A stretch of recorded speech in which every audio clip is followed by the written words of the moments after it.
Hi everyone, today I will show you how to remove the service message from a Ford Transit late 2007. What you need to do is get your key, put it into the ignition, flick it twice, so 1, 2, all the lights to come on. At the bottom, get your brake and your accelerator together, press them down, you'll see a message, reset in progress. Keep it there for 15 seconds.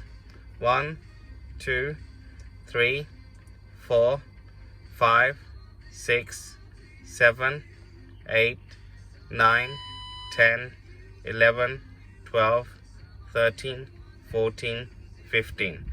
As you can see, reset completed.